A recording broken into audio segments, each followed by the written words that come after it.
अंतर्राष्ट्रीय स्तर पे दिख रहा है ना कि पीओजेके में क्या हो रहा है और पाकिस्तान क्या कुछ वहां करा रहा है। इतना कत्लेआम हो रहा है, लोग सड़कों पे हैं और यहाँ पर एकदम शांतिपूर्ण स्थिति।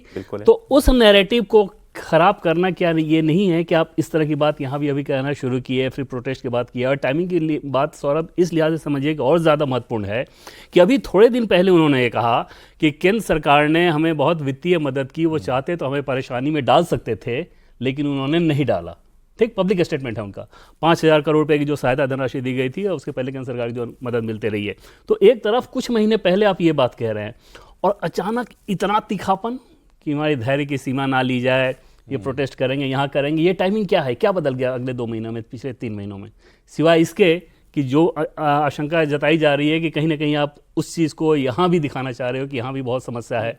दूसरी चीज़, उनके ऊपर वहाँ की जो पार्टियां हैं और पीडीपी, वो तो ये आरोप लगाती रही है ना कि आप केंद्र सरकार के साथ बड़े सॉफ्ट रहते हैं, आप पूर्ण राज्य के दर्जे की उस तरीके से मांग नहीं करते, वोकल नहीं है। उससे ज़्यादा आरोप वो लोग ये लगाते हैं, उनका जो सबसे मुखर एमएलए है वहीद पर्रा, उसने बाकायदा मुख्यमंत्री को चिट्ठी भी लिखी।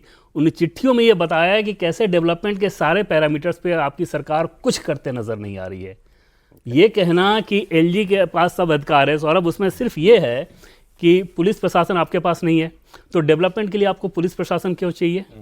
उस क्या डेवलपमेंट का उससे कंट्राडिक्शन है। दूसरी चीज़ कि जो सेंट्रल कैडर के पोस्ट हैं, जैसे जो सचिवों की किसी विभाग में नियुक्ति होगी वो एलजी प्रशासन से होगी, उसके नीचे की सारी जिम्मेदारी आपकी है मुख्यमंत्री के पास। अब अगर वहाँ एजुकेशन डिपार्टमेंट में अभी रिसेंटली आपने देखा कि क्या हो गया कि एजुकेशन डिपार्टमेंट पूरी तरह से उनके पास है और उसमें अलगाववादी चीज़ों को आप शामिल करा रहे हैं। पीडब्ल्यूडी, जल शक्ति, ये सब कुछ पूरी तरह से उनके पास है, इसके टेंडर तक नहीं फ्लोट हो रहे हैं, काम कुछ वहाँ पे नहीं हो रहा है। पिछले बार भी देखें आप वित्तीय वर्ष में तो पहले 3 क्वार्टर तो उन्होंने ऐसे निकाल लिए, कुछ काम ही नहीं हो रहा था। चौथे क्वार्टर में आनंद फानम में कुछ काम किया गया, जिसका नतीजा रहा है कि इस बार धनराशि आप ये कह रहे हैं कि लैक ऑफ डेवलपमेंट जो हुआ, नहीं काम जो नहीं हुआ, उसकी वजह वो ये बताना चाहते हैं कि मेरे पास पावर है। शुद्ध रूप से ये 2 वजह ही है कि पहले जो अंदेशा हमने जताया और दूसरा ये कि ये ध्यान भटकाने के लिए उनको पता है कि अभी ये तुरंत मिलना नहीं है, तो ये एक इमोशनल इशू को खड़ा कर दो। अब वहाँ के लोग भी तो ये बात समझ रहे हैं ना कि पूर्ण राज्य का दर्जा और डेवलपमेंट में क्या संबंध है भाई। आपकी जानकारी और समझ क्या कह रही है, उनका ये आरोप गलत है? शुद्ध रूप से गलत है, बिल्कुल गलत है। ये तो उनको भी पता है कि अभी होना नहीं है। नहीं, ये विधायक को खरीद का ऑफर दिया वो नेक्स्ट लेवल गलत है। मैंने सामान्य स्तर पे नहीं, वो दूर दूर तक कोई नहीं। अब वो कह रहे हैं कि बीजेपी के एक वरिष्ठ नेता जो कि सुप्रीम कोर्ट में प्रैक्टिस करते हैं, ठीक, अब वो राज्य से बाहर के हैं क्योंकि राज्य का कोई वैसा नेता नहीं है जो कि सांसद हो और सुप्रीम कोर्ट में प्रैक्टिस करता हो। अब एक मनन कुमार मिश्रा जो कि गोपालगंज से आते हैं, सुप्रीम कोर्ट में अभी प्रैक्टिशनर हैं, पहली बार के वो राज्यसभा के सांसद हैं और गोपालगंज बिहार के रहने वाले, उनका जम्मू कश्मीर में क्या ही कनेक्शन होगा आप समझ सकते हैं। दूसरा, ना ही उनका कोई ऐसा प्रोफाइल है कि वो इस तरह की चीज़ें जाने। दूसरी चीज़ कि उज्ज्वल निकम जो कि वही प्रैक्टिस करते हैं, महाराष्ट्र से आते हैं, उनका जम्मू कश्मीर में क्या स्टेक है, किस नेता ने कौन सी बात कह दी। और सर आपको हैरानी होगी ये जान के, ये उनका अंदेशा ज़रूर सच है कि उनके अपने विधायकों में उनको लेकर बहुत नाराज़गी है।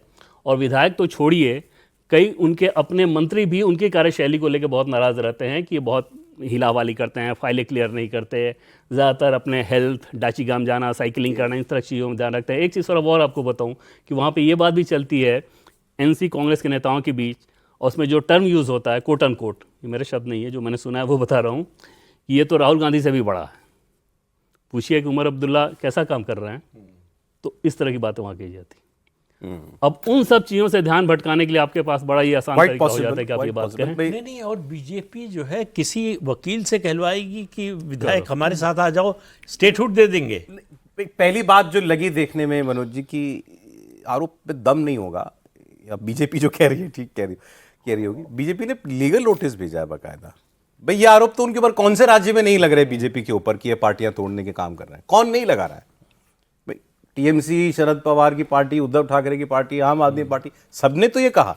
तो और सबने पैसे भी बताया कि इतने सारे पैसे दिए जा रहे हैं, ऑफर किए जा रहे हैं। किसी और को तो लीगल नोटिस नहीं दिया बीजेपी ने, इस केस में लीगल नोटिस दिया है। झारखंड में भी हेमंत सोरेन ने कहा कि भाई होटलों में पैसे लेकर बैठे हुए हैं। जब उनकी अरेस्टिंग हुई तो उनके पास से 50,000 रुपये निकले थे, जबकि उनका दावा था कि करोड़ों सैकड़ों रुपए लेकर होटल में बैठे थे। जो पकड़ा गया था वो महाराष्ट्र था, व्यापारी था, वो वहाँ पे आया था फल का करने।